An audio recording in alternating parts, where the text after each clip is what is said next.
ho chiesto di parlare più spesso italiano piuttosto che francese e quindi va bene, farò così. Intanto, diciamo, la seconda parte è sempre dedicata al tema dell'architettura, ovviamente, e quindi la prima persona che parlerà è Beja Bedi dell'Università La Monouba, che ci racconterà di 3 centri siciliani nei dintorni di Tunisi sotto il protettorato francese, aspetti organizzativi ed architettonici. Merci, Monsieur le Président. Bonjour tout le monde. Merci, cher Enrico. Bonjour tout le monde, bienvenue. Je tiens tout d'abord à remercier toute l'équipe qui a veillé sur l'organisation de cette rencontre très importante, notamment Madame Sylvia Finzi, et qui nous a permis de se réunir et d'échanger les résultats de nos travaux et de nos recherches, même s'ils viennent de commencer, sur une question aussi pertinente que celle de la présence des Siciliens en Tunisie. En continuité avec la première séance, je vais traiter le sujet de côté urbain et architectural. Mais loin des quartiers, entre guillemets, somptueux des Siciliens dans la ville de Tunis, ainsi que dans les grandes villes de la Tunisie, les petites Siciles, je vais vous présenter un aperçu sur une autre réalité urbaine et architecturale, peut-être tout à fait différente, peut-être moins importante, mais tout à fait différente, qui se trouve en milieu rural, donc loin des architectes très reconnus, des entrepreneurs siciliens, des forgerons, des menuisiers. Je vais vous présenter quelques aspects de l'empreinte urbaine et architecturale des vignerons et des simples tâcherons des Siciliens en milieu rural. Je ne vais pas m'attarder beaucoup sur l'importance numérique de la présence des Siciliens en Tunisie. C'est toujours lié à l'importance numérique de la communauté italienne de façon générale. Les statistiques ne sont pas toujours assez précis et détaillés pour faire à part l'importance de chaque communauté des Sardes ou des Siciliens, mais c'est toujours des statistiques qui se fait d'une manière générale, mais je veux juste attirer l'attention sur l'importance de la présence des Siciliens dans la cour du Bey Husseynite. Malheureusement, on n'a pas assez de données écrites, mais le seul document écrit que j'ai disponible jusqu'à l'heure actuelle, peut-être si on raffine la recherche, on peut trouver d'autres registres encore plus anciens, mais le registre que j'ai pu consulter date de 1791-1793 et il s'agit d'un petit inventaire des différents Italiens qui font partie de la Cour Husseynite, c'est-à-dire des fonctionnaires, des captifs, des mamelouks, des esclaves, des bey Husseinites et des dignitaires, mais ce sont des éléments qui vivent dans la cour. Il y avait des Napolitains, des Génois, des Sardes, et sur 570 éléments, il y avait notamment 195 Siciliens qui avaient des profils différents. Nous trouvons le cafetier du Bey, nous trouvons également des éléments mis au service soit du consul français, du prêtre de presbytère de rue de Zaytouna actuellement. Nous trouvons également les valets de chambre qui sont chargés de garder les vêtements du Bey, garder le garde-robe du Bey. Nous trouvons des éléments qui sont liés au divan. On ne sait pas exactement leur statut. Est-ce que ce sont des simples serviteurs ou bien des fonctionnaires ou ils avaient des tâches bien déterminées au sein de cette institution administrative très importante dans l'organigramme de l'administration obélicale. C'est important. Nous trouvons également des serviteurs chez des dignitaires du palais. À l'instar de Si Hamoud Becha, le Doletli. Également, nous trouvons d'autres profils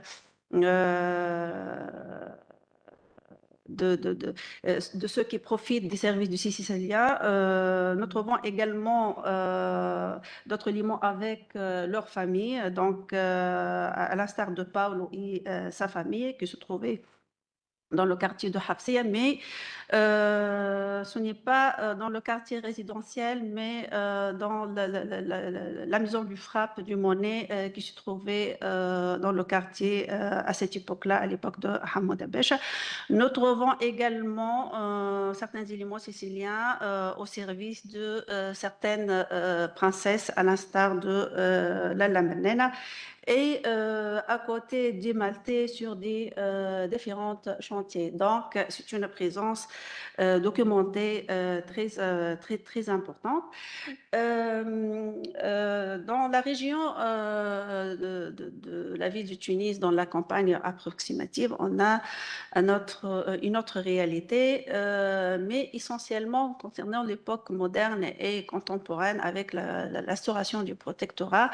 On parle d'une immigration italienne d'une façon générale qui s'accélère depuis 1881 dans le cadre d'une stratégie coloniale qui se divise en plusieurs étapes. Inutile de s'attarder ici, ce n'est pas du tout notre sujet, mais globalement, nous distinguons deux grandes phases, ce qu'on appelle la période de la colonisation libre qui s'achève partiellement en 1892, mais ça va prolonger réellement jusqu'à après 1894. Et la deuxième phase, c'est avec la colonisation officielle qui débute officiellement en 1894, où les flux migratoires sont à raison de 5000 individus par an. Et selon les statistiques officielles, je dis bien officielles parce qu'il y a un grand nombre des Siciliens et des Italiens d'une façon générale qui échappent aux statistiques officielles, la communauté sicilienne représente plus que 65% de la communauté italienne d'une façon générale. Et il s'agit d'une immigration massive continue qui est supporté par un réseau familial et communautaire qui s'organisait en chaîne autour du premier arrivé.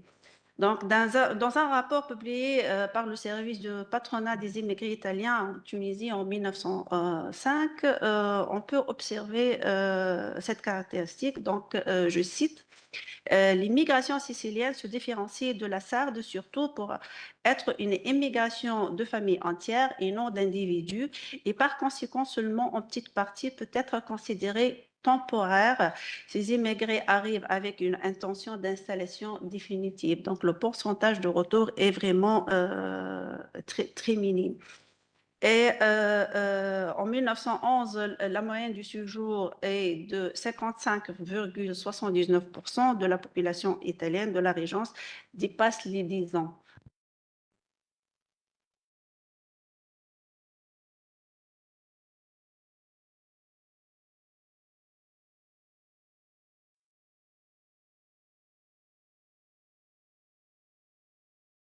Non, ça marche pas, mais oui, ça marche. Donc, c'est typiquement un milieu de paysans. On attend parce qu'il va y avoir. D'accord.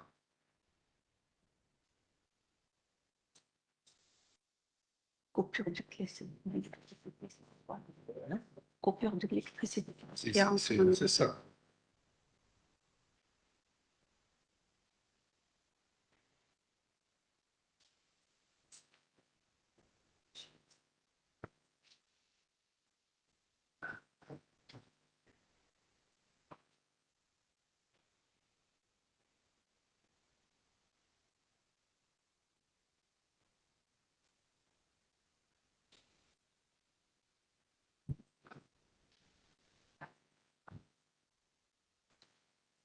البروبليم لو قص ورجع D'accord, il faut actualiser.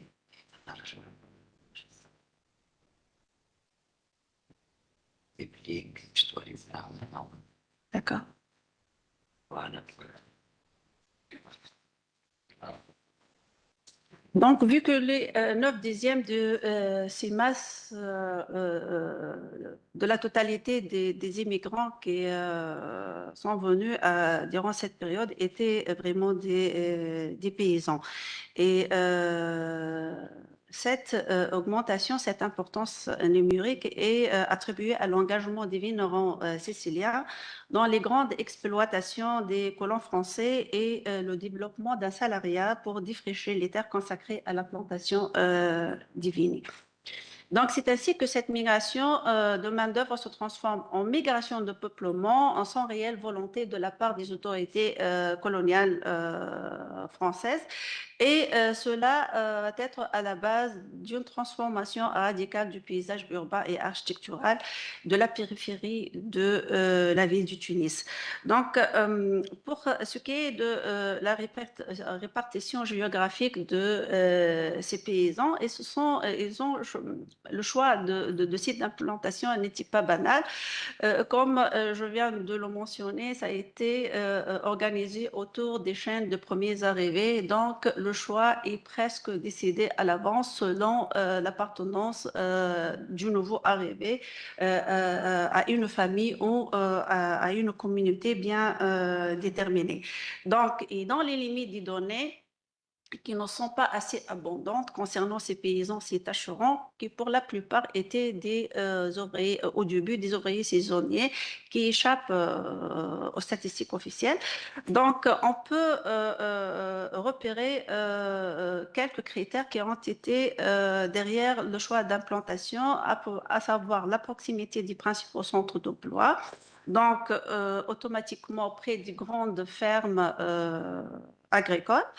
La présence d'un réseau communautaire, comme je viens de le dire, et enfin et surtout, c'est l'accès des paysans siciliens à la propriété foncière qui est considéré un facteur catalyseur de la pré-urbanisation. Ces paysans n'ont été au début que de simples métayers ou des petits artisans, mais avec le temps, leurs intérêts avaient grossi progressivement. Diverses formes d'exploitation étaient derrière ce changement. Donc, les grands propriétaires français et européens ont systématiquement concédé à des ouvriers siciliens du lopin de terre en inzel ou en métillage. On peut voir ça au niveau de Borj El Amr, à 28 km de Tunis. Les Italiens ont acheté à inzel 1000 hectares à un propriétaire français. Angers s'appelle également, qui est situé sur la rive gauche de la Majorda à 16 km de Tunis. 4 familles siciliennes se sont associées pour prendre à Enzel une ferme de 200 hectares à raison de 500 francs l'hectare en plaine et 300 francs l'hectare en coteau. Ces zinzalistes et fermiers travaillent également comme journaliers sur la partie du domaine directement cultivée par les propriétaires, que ce soit des propriétaires privés ou bien des sociétés foncières. Une autre forme d'exploitation, c'est le contrat de Mrarsi, donc, qui a été à l'origine de l'accès des Siciliens à la propriété foncière. Donc, les ouvriers doivent planter en vigne sur tout le terrain et reçoivent également quelques avances pour effectuer le travail. Et au bout de 4 ans, le terrain est partagé par moitié entre le propriétaire et le colon, bien l'ouvrier sicilien. En outre, paie annuellement un inzel fixe d'avance. Ce processus a renforcé le phénomène de concentration géographique autour des anciens noyaux ou était à l'origine de création d'autres nouveaux. Les premiers sites d'installation étaient juste aux environs de la ville du Tunis, se trouve à Ras Tabia, Jbal Ahmar, Bard et Sidi Hassin. Il représente la première couronne suburbaine qui entoure la capitale et délimite son arrière-pays. Ils sont aussi disséminés dans un rayon de 35 km de façon que les produits puissent être portés le jour même à Tunis. Et à ce stade-là, la plaine de la basse vallée de la Majerda était vraiment un foyer important d'installation pour les nouveaux arrivés italiens et en particulier de la Sicile. Donc, par conséquent, des bourgs de ce type ont été signalés dès la fin du 19e siècle. Les plus importants sont ceux de Chouigui, de Messaadine, Mornaguia, Ouedelil, Saïda, Hinchir, Sidi Ali al-Hattab, Sheba et Jdeida. Et vous pouvez remarquer en chiffres l'importance des Italiens qui étaient même à l'origine de la création de ces centres. Les formes d'occupation de l'espace vont justement de campements précaires jusqu'à la construction du ghetto, voire des villages entiers. Parmi l'ancrage précaire, nous notons ceux des premiers paysans installés dans la plaine de la basse vallée de la Majerda, où les centres urbains étaient vraiment rares, hormis les villages andalous. Toute la plaine était sous forme d'ingir beylico dédiés à la culture du céréales. Donc, il n'y avait pas de centre d'habitation avant l'installation de ces paysans qui étaient installés sous forme de fermiers au métier et qui acceptaient des conditions difficiles de travail et de logement, cochant à la ferme sous des hangars, dans la paille ou sur la terre battue, et s'abritaient en pleine campagne dans une simple hutte de roseaux ou dans des habitations précaires. Donc, dans le même rapport que je viens de citer tout à l'heure, donc nous lisons vers la Mornaguia, il y avait des petits propriétaires italiens qui n'avaient même pas l'argent pour s'acheter la chaux. Il y a encore de construction en pierre et argile. Donc, c'était à la fin du 19e siècle, au début du 20e siècle, dans la campagne environnante. Ensuite, les choses changent et ces petits paysans arrivent à construire des groupements ruraux très importants qui appartenaient la plupart à des sociétés foncières. Ils dressent leurs gourbies composées essentiellement de paille et de branchage. On voyait plusieurs groupes de gourbies qui, si l'on était parvenu, encore arriveraient habités par des Arabes. Ce sont les mêmes constructions rudimentaires qui abritent non les indigènes, mais quelques centaines de Siciliens. Cette citation est issue d'un rapport qui a été adressé au résident général en 1906. Le plus ancien regroupement de ce genre est celui de Sidi Hassan Sijoumi, qui est situé sur les rives de la Sabra, à une faible distance à l'ouest de Tunis, à peu près 5 à 6 kilomètres. Sur ce domaine, un grand propriétaire réussit à vendre une surface de 5000 hectares découpée en petits lots et non défrichés moyennant des ailes de 8, 9 et 12 francs par hectare et une vingtaine de familles siciliennes.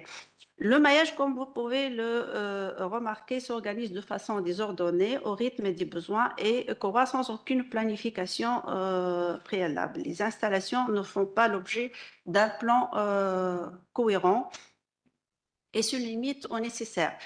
Ce groupement, en dépit de ça, ce regroupement était le noyau générateur d'une série d'établissements suburbains et périurbains. Un axe principal progressivement consolidé a conquis tout le côté sud-ouest de la Sabra de Sidi Hassan Sijoumi et ainsi une soixantaine de petites exploitations viticoles appartenant à des Siciliens se sont développées en extension à Bourg-Chekir, à 11 km du Tunis, sur la route du Kef, où s'installaient 181 paysans sur 590 hectares.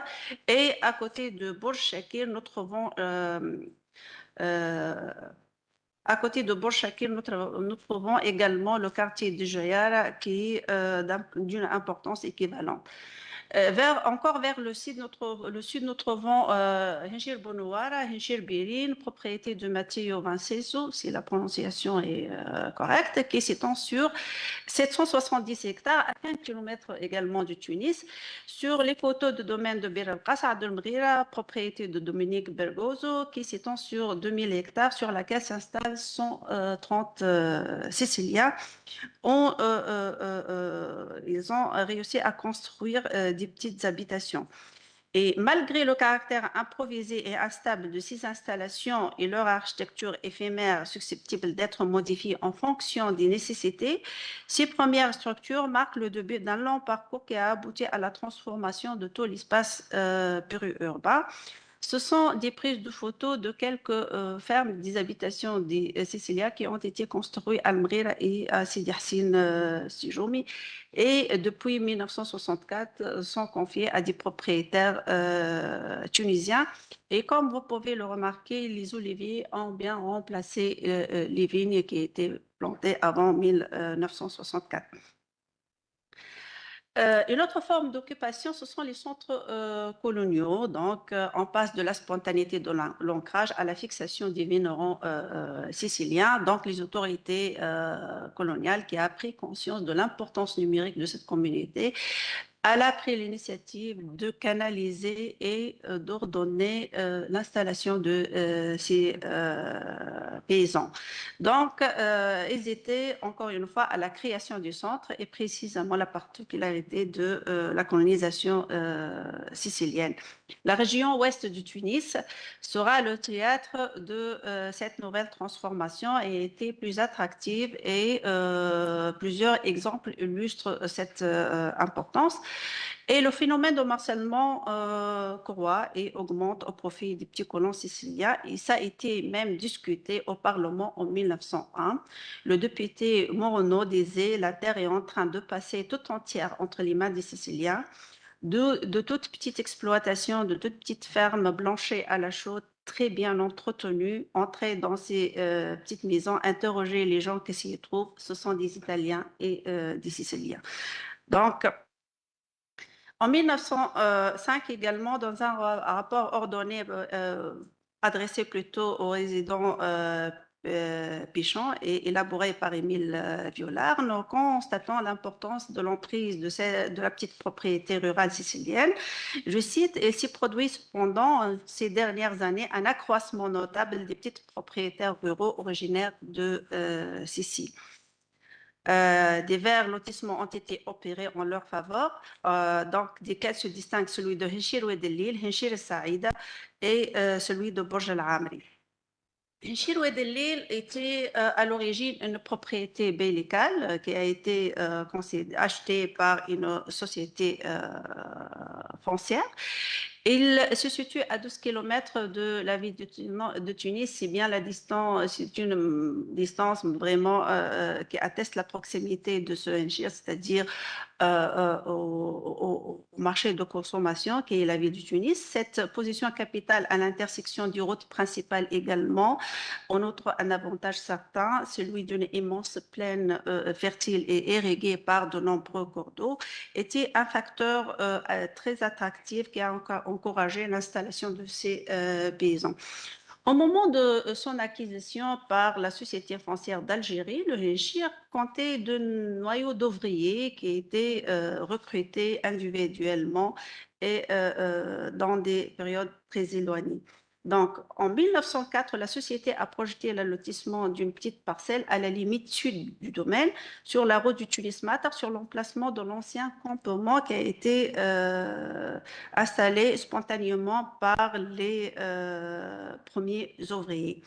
L'objectif était de stabiliser cette main-d'œuvre agricole. Cette mesure a permis le passage d'une implantation spontanée à une autre plus structurée.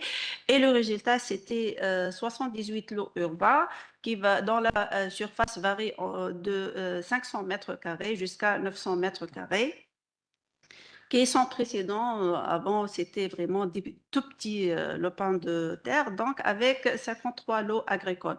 Le plan de lotissement qui figure donc s'organise autour d'un noyau central constitué par une place sur laquelle, dans les bâtiments et les équipements principaux, l'église, la poste de police et des autres administrations, à savoir l'école et des épiceries. Donc, un périmètre de colonisation officielle a été créé pour contrebalancer la petite colonisation italienne. Donc, Montrouge était un centre projeté par la Direction générale d'agriculture, de commerce et de colonisation pour séparer les deux centres siciliens, celui de Oued el-Lil et de Chebao qui se trouve à 3 km de Oued el-Lil, mais ce projet n'a jamais eu lieu. Et comme vous pouvez le remarquer, à Chebao également figurent plusieurs noms italiens qui étaient des agriculteurs, des instituteurs et des petits artisans qui assurent des services quotidiens pour la communauté installée.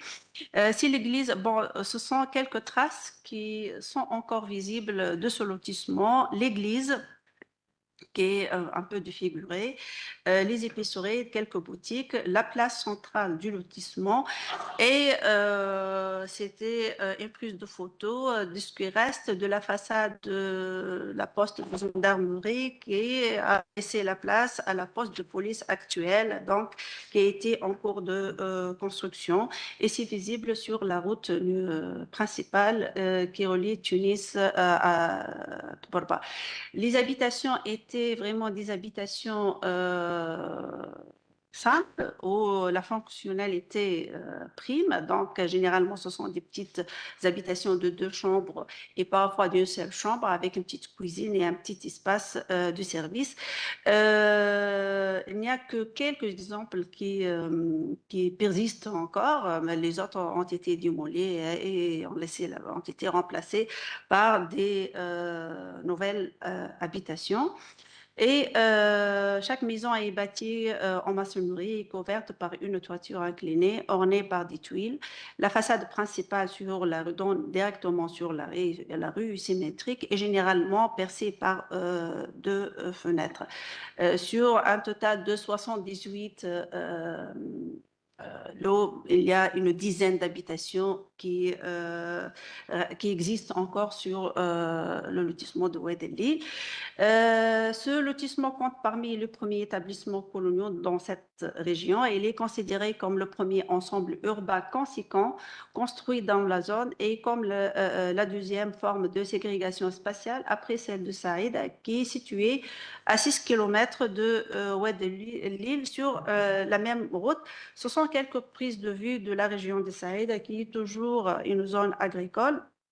À l'origine, c'était une propriété légale également de 2000 hectares, dont 1500 hectares de plaine. Le propriétaire était marqué de certaines. Le gérant était Ricardo et tous les ouvriers et en particulier les vignerons étaient des Siciliens. Les bâtiments d'exploitation de ce Henshir donc, sont composés de l'habitation de propriétaires que vous voyez sur les photos, de celle de Ricardo, le gérant en bas, celle-là. Il y avait des écuries, des hangars, des magasins. L'ensemble forme un vaste quadrilatère entièrement clos et situé au centre du domaine. Et les façades sont de style mauresque. L'habitation est construite vers la fin du 19e siècle. Donc, nous trouvons à côté des vignerons et des tâcherons, nous trouvons des cafetiers, des cordonniers, des épiciers, des forgerons, du menuisier et également des propriétaires cultivateurs. Tous sont des Siciliens et le vignoble sur cette propriété s'est créé indirectement par vente à Enzel en 1905. Nous comptons 850 habitants d'origine sicilienne sur la zone. Donc, c'est l'église de Saïd, donc prise de vivre, carte postale ancienne, et où nous pouvons observer quelques petites habitations. Donc, les habitations de Henshir Saïd étaient d'architecture sobre et de moins importance que celle de Henshir Oued el-Lil. C'est tout ce qui reste de cette église qui est transformée en un dispensaire, donc c'est complètement défiguré. Également, la plupart de ce quartier a été reconstruit. J'ai pu trouver 2 habitations. La première qui est formée par une seule chambre avec une petite cuisine et des WC. L'autre, elle est plus importante et une ferme.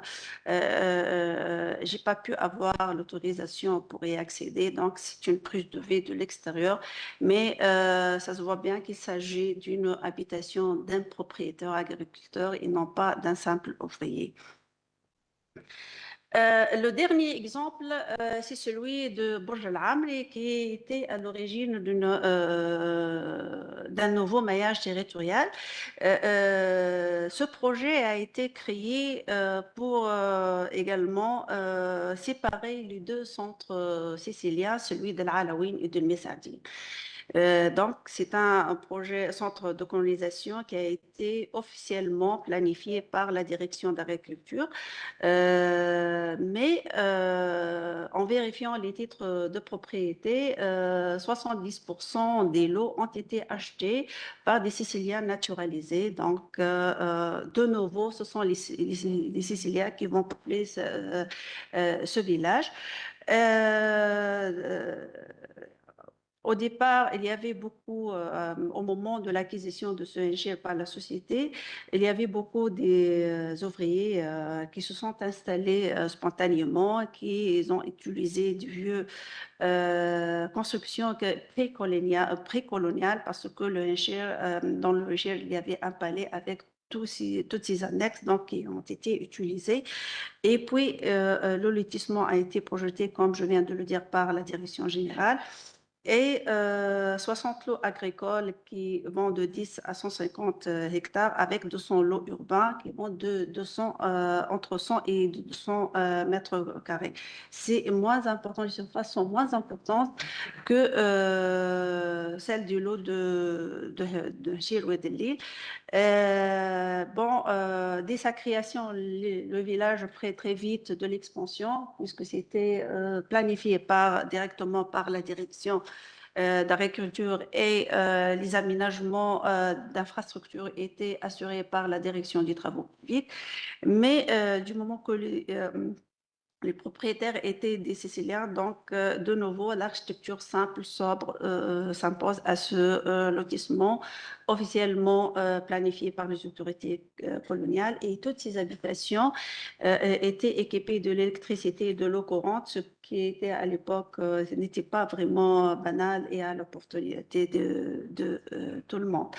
Donc, au terme de cette présentation, dans ce que je viens de présenter comme mutation, se déroulait dans un contexte vraiment colonial de peuplement périurbain, où le rôle des différents facteurs migratoires mérite d'être examiné parce que les données écrites qui portent sur le milieu rural et les immigrants fixés au milieu rural ne sont pas assez abondantes donc, comme ceux relatifs à ceux qui se sont installés dans des grandes villes. Donc, le chantier est encore ouvert et il faut absolument raffiner la recherche. Ce processus, comme vous avez certainement remarqué, était progressif et les zones observées ne forment pas un bloc homogène et cohérent dans l'espace périurbain. Chaque zone combine de manière spécifique des éléments qui en caractérisent le cadre bâti et l'organisation spatiale.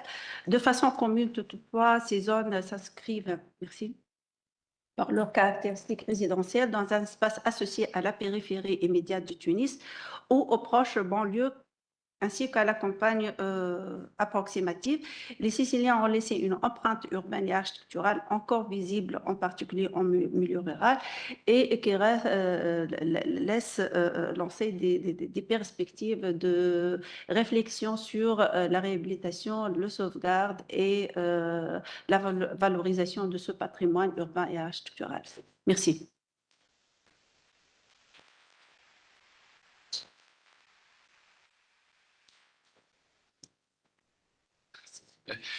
Bon, merci a lei Abadi, grazie per questa bella esposizione che veramente ha mostrato un modo diverso di guardare alla storia dei siciliani in Tunisia. E quindi stamattina abbiamo visto l'architettura, l'urbanistica e soprattutto abbiamo visto appunto l'aspetto estetico. Ecco. Qui quello che conta invece intanto è la ricerca che ha fatto per ciò che riguarda i primi siciliani che sono giunti in Tunisia, quindi già a partire dalla fine del Settecento, e poi soprattutto questo aspetto statistico che appunto guarda alla presenza siciliana appunto in Tunisia, che non è solo legata all'aspetto urbano, quindi delle città, delle case costruite nelle città, ma che guarda soprattutto all'aspetto rurale, con tutte le difficoltà che questo tipo di ricerca comporta per l'assenza come dire, di archivi, per esempio, no? Che possano spiegare come sono sorti questi villaggi e che sono poi a una certa distanza dalla città di Tunisi, non tantissimo, fra 11 e 30 chilometri, che consentiva appunto alle merci che venivano prodotte, in particolare per gli aspetti agricoli, consentivano per esempio ai frutti di giungere a Tunisi in giornata stessa, e quindi questo permetteva a queste piccole popolazioni di vivere bene nonostante le condizioni iniziali. Alla fine dell'Ottocento molti di questi siciliani appunto non avevano soldi per garantirsi una casa, le loro case erano fatte solo di pietre e fango, punto e terra, oppure addirittura di creta, proprio perché non avevano soldi per potersi comprare la calce e costruire delle case realmente, diciamo, in buone condizioni. Tuttavia, attraverso questa ricerca poi vediamo come questo sistema cambia un po' nel tempo fino al punto di avere dei veri e propri sistemi composti da case rurali con la chiesa e altri uffici che potevano essere a disposizione della gente che abitava. Un po' questo fenomeno l'abbiamo visto anche in Italia, per esempio, soprattutto in Sicilia, con tutto il periodo della colonizzazione di età fascista, per esempio, con tutti i borghi che sono sorti nelle campagne siciliane, appunto per dare un nuovo punto di vista e di possibilità di espansione nel territorio agricolo. E quindi anche le case, ancora una volta, ci tengo a sottolineare, che proprio assomigliano molto a queste case rurali, coloniche, che si trovano in Sicilia, nei vari borghi sorte fra la fine del Novecento e il 1940. Quindi questo, diciamo, è un aspetto molto interessante. Io auguro appunto alla professoressa di continuare in questa direzione. Sono certo che avremo ben altri risultati. Bene, adesso passerei, do la parola a Sonia Bensadoc dell'Università di Sfax, che ci parlerà dell'impronta architettonica italiana a Sfax, e questa è una bella storia. Buongiorno, buongiorno a tutti. Voglio innanzitutto ringraziare gli organizzatori di questo importante evento così ricco. Sono veramente emozionata perché è sempre un piacere parlare degli italiani di Sfax. Mi sono occupata di questa importante comunità nella mia tesi di dottorato e in particolar modo mi sono occupata degli aspetti sociali, economici degli italiani di Sfax tra il 1830 e il 1914. Oggi sono qui con voi nonostante il fatto che io non sia esperta di architettura, però l'argomento mi ha interessato tantissimo, quindi cercherò in maniera modesta di presentare l'impatto architettonico di questa importante comunità. Come ben sappiamo, l'immigrazione italiana fu uno dei fenomeni che ha maggiormente interessato il Mediterraneo, soprattutto tra il XIX e il XX secolo. Inizialmente era costituita principalmente da operai, manovali, braccianti, pescatori che avevano lasciato la propria terra proprio per fuggire dalla povertà e trovare condizioni migliori. A fianco a questa categoria si aggiunse la categoria dei professionisti, costituita da medici, avvocati e anche costruttori e architetti. Se la città di Tunisi è la città che presenta il maggior patrimonio, cioè presenta un patrimonio molto ricco e variegato, e ci sono comunque diversi studi che hanno presentato anche i nostri colleghi e cari professori, per la città di Sfax purtroppo diciamo non abbiamo studi così approfonditi. Quindi oggi ho cercato nel mio piccolo di dare un accento sull'opera degli architetti italiani, in particolar modo l'opera di un architetto siciliano, Antonio Morana. Antonio Morana fu uno degli architetti italiani più celebri di Sfax. Scusate. Nacque nel 1881 e morì nel 1943 all'età di 63 anni.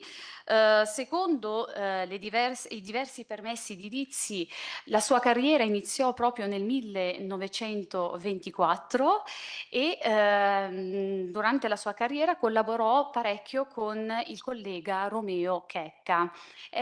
Loro due entrambi gestirono insieme un ufficio. Prima questo ufficio era situato in via Henri Boucher, per poi trasferirsi in via Jules Gau. Ad Antonio Morana, diciamo, risalgono diverse realizzazioni, soprattutto realizzazioni di costruzioni per privati, perché come ben sappiamo le costruzioni pubbliche erano affidate soprattutto agli architetti francesi. Oggi cercherò di presentare alcuni progetti importanti di Antonio Morana. Il primo progetto è proprio il progetto relativo alla Banca Italiana di Credito, che è ancora presente, un edificio molto molto interessante dal punto di vista architettonico. Ve lo mostro subito. Allora, il progetto di questa Banca Italiana di Credito, che era il progetto di una succursale a Sfax, fu realizzato nel 1928 e c'è da dire che è stato proprio questo progetto che ha segnato la carriera di Antonio Morana. Fu proprio questo progetto che diede notorietà a Morana. Questa è un'immagine di una cartolina che risale proprio a quegli anni. Io invece vi ho portato un'altra immagine un pochettino più recente, che ho scattato qualche giorno fa, perché tuttora esiste questo edificio e tuttora c'è una banca, non la Banca Italiana, ma la BNA. Allora, quali sono gli aspetti caratteristici di questo edificio, che si presenta veramente come un edificio imponente? Allora, prima di tutto il progetto consisteva proprio nella costruzione della banca nel piano terreno, mentre nei tre piani superiori, dovevano essere, diciamo, adibiti alle abitazioni. Allora, ciò che emerge in questo edificio è proprio la presenza dell'architettura arabizzante. Prima di tutto, nel piano terreno vediamo la presenza di finestre di grandi dimensioni, dotate di una cornice piana e modanatura in stucco. Nel primo e nel secondo piano, invece, ci sono dei piccoli balconi con le console e in mezzo, come ben vedete anche dalle due immagini, ci sono dei balconi con strutture simili ad un baldacchino, decorate con piastrelle verdi. Al terzo piano, invece, ci sono delle finestre ad arco con un inquadramento rettangolare scolpito. Un ulteriore elemento architettonico interessante di questo edificio è praticamente la baia d'angolo, che vediamo leggermente nella foto di destra, che presenta una struttura particolare. Come vedete, sopra l'ingresso abbiamo al primo piano una sola finestra, al secondo le finestre diventano gemellate, triplicate, quadruplicate, per poi arrivare al minareto. Quindi la presenza di questo minareto è interessante perché richiama in un certo senso il tentativo di Antonio Morana di, come dire, adattarsi allo stile architettonico presente proprio in quel periodo. Infatti a 10 metri da questo edificio c'è anche l'Hotel de Ville che ha realizzato proprio sulla stesso modello, con la presenza del minareto e la presenza di elementi architettonici arabi. A fianco a questo importante edificio vi presento un ulteriore immobile molto importante, che è l'immobile Mohammed Said Kammoun, realizzato nel 1926. Secondo il progetto iniziale, l'edificio doveva essere costituito da 6 quadrilocali e e 2 trilocali e con 2 locali commerciali al piano terra. Anche questo edificio risente dell'influenza araba. Come vedete, l'edificio ha un aspetto monumentale con 3 facciate costituite proprio da elementi tradizionali. Partiamo dalla facciata principale che dà proprio sull'Avenue Habib Bourguiba. È costituita dall'asse di simmetria posizionato proprio al centro della facciata con lo scopo di valorizzare l'ingresso dell'edificio e sopra la porta dell'ingresso notiamo la presenza di 2 finestre gemellate semplici e rettangolari al primo piano e invece diciamo ad arco al secondo piano. Ciò che attira l'attenzione sempre al secondo piano è l'attenzione ai dettagli. In che senso? Come potete ben notare, le immagini sono, cioè purtroppo non sono riuscita a trovare l'edificio, per cui mi sono dovuta basare su una cartolina che ho trovato. Come vedete dall'immagine, le finestre al secondo piano sono rivestite in legno finemente traforato e arricchite da modanature in gesso che mettono proprio in risalto l'aspetto geometrico delle finestre stesse.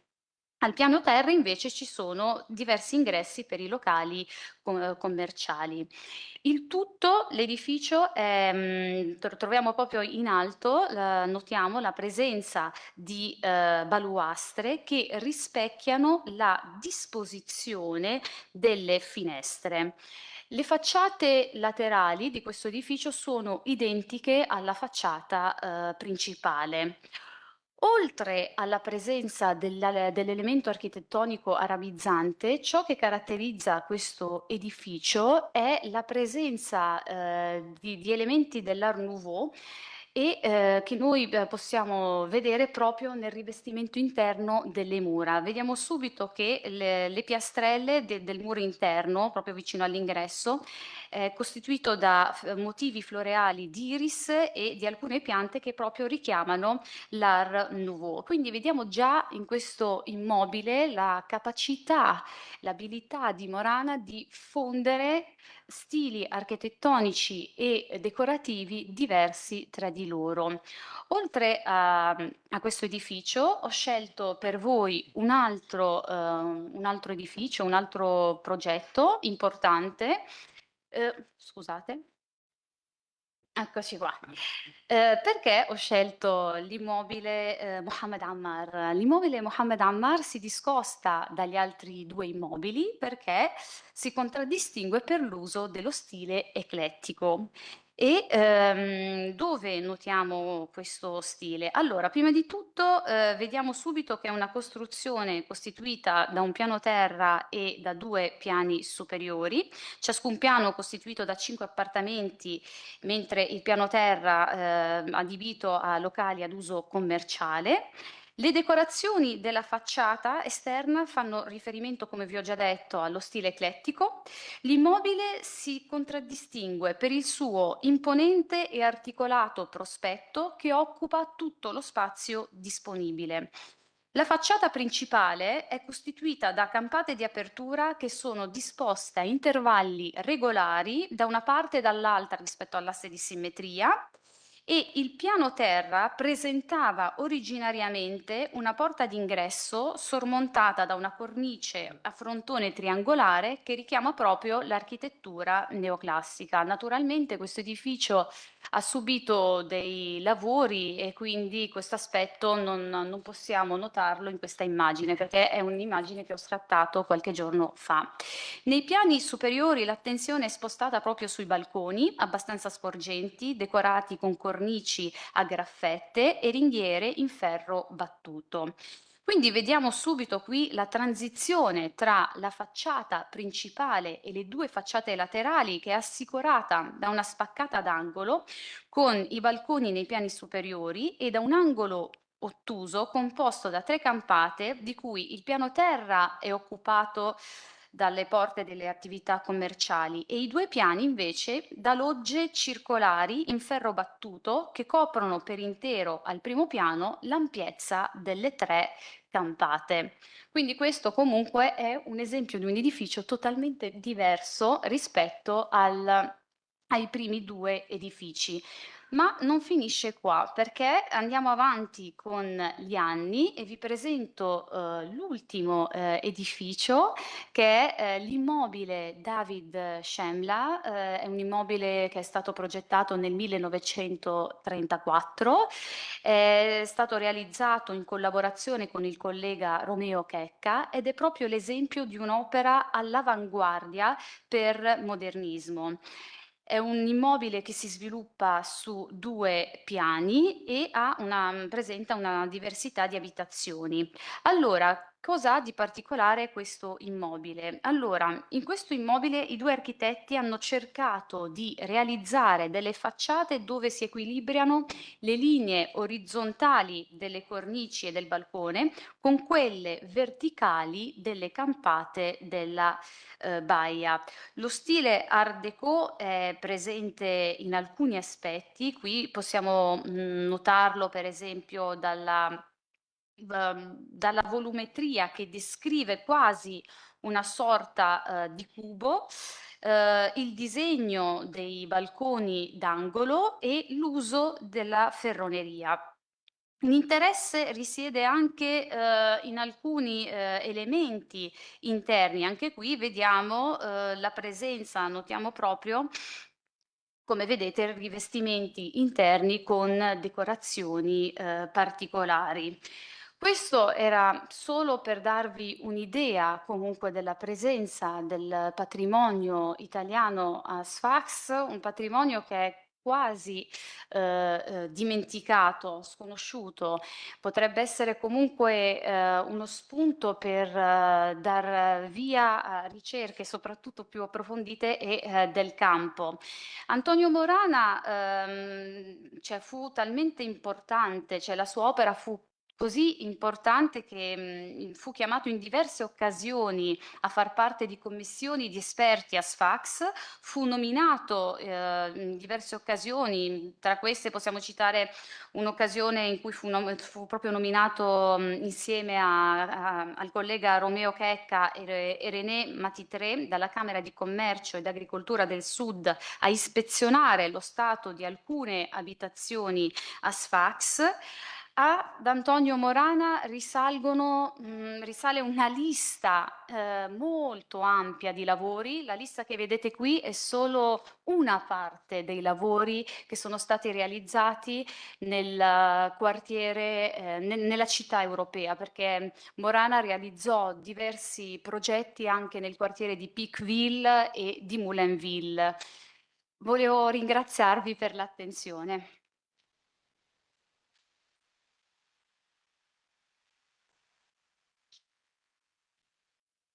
Alors, merci à Sonia Bensadouk qui nous a fait, qui nous a montré une vue spéciale de l'architecture de la ville de Sfax.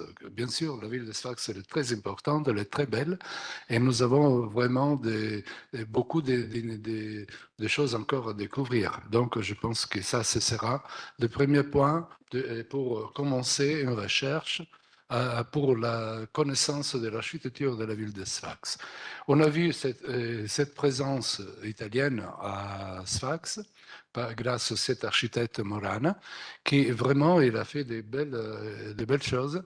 Et avec son éclectisme, il a interprété bien sûr l'histoire de l'architecture européenne. Nous avons vu les programmes, les projets de la banque, par exemple, qui ont envoyé, on a vu vraiment l'architecture romaine.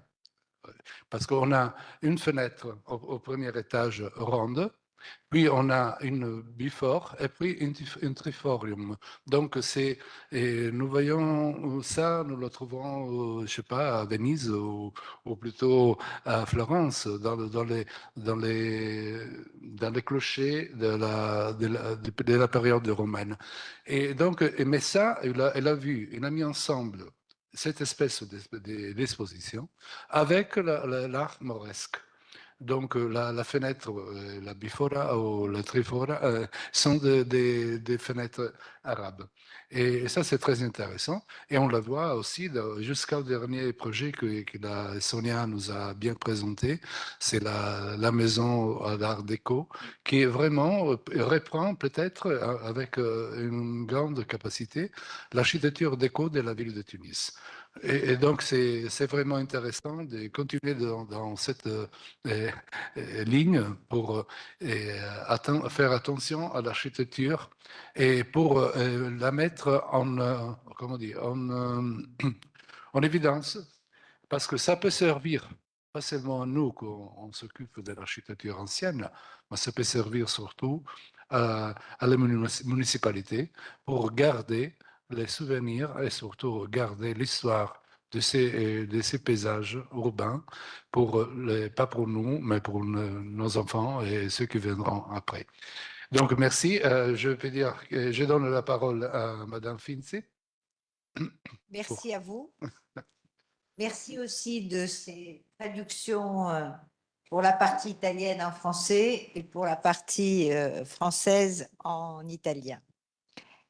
Allora, adesso c'è un piccolo buffet che vi aspetta e dopodiché ci sarà, per chi è interessato, e spero tutti, questa passeggiata nei luoghi archeologici di Cartagine. Alle 6:30 c'è l'inaugurazione della mostra sull'architettura e lì Bessif dovete venire, come si dice in arabo. E la proiezione del regista italo-tunisino Habib Mestiri sull'architettura, sempre perché oggi siamo nel tema dell'architettura. Allora, tfaddal.